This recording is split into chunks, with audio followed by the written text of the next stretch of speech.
Оңтүстікте 1,8 миллион халық табиғи газбен қамтылған. Облыс әкімінің сөзінше, көгілдір отынның қамтылу аумағын кеңейту үшін биыл бюджеттен 12,7 миллиард теңге бөлінген. Қазір өңірдегі 72 елді мекенге газдандыру құрылысының жұмыстары жүргізілуде. Ал жұмыс көлемі өткен жылмен салыстырғанда 3 есеге артқан. Жыл қорытындысында 80 мың халық көгілдір отынға қол жеткізеді.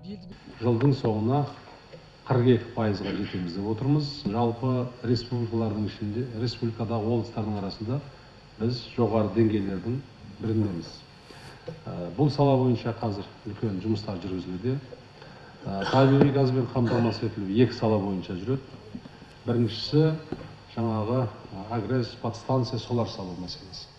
Ол аудандарға, елді мекендерге тарату үшін бұл басты мәселе. Сондықтан да 5 автоматты газ тарату станциясы салынды.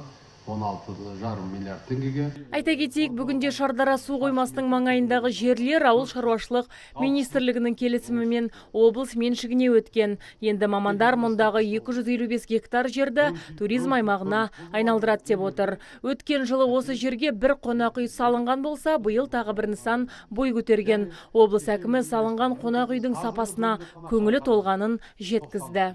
Мен оны өзім барып көрдім. Өте ыңғайлы, жақсы, халық демалып жатыр.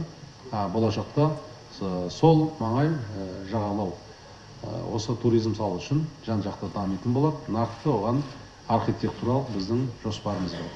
Сондай-ақ биыл өңірімізде шекаралық аймақтарды дамыту бойынша ауқымды жоспар қатары үкіметте қаралып қабылданған. Осы бағытта жобаны іске асыру үшін бюджеттен 191 миллиард теңге бөлініпті. Бұл қап қаражат алдағы 5 жылда игеріледі деп жоспарлануда, яғни енді облыстағы шекаралық аймақтарда мектеп, ауыз су, электр жүйесі және жол мәселесі оң шешімін табады. Азиза Мадияр, Талғат Қырғызалиев, ТВ телеарнасының жаңалықтар қызметі. Сол жерде де облысымыздың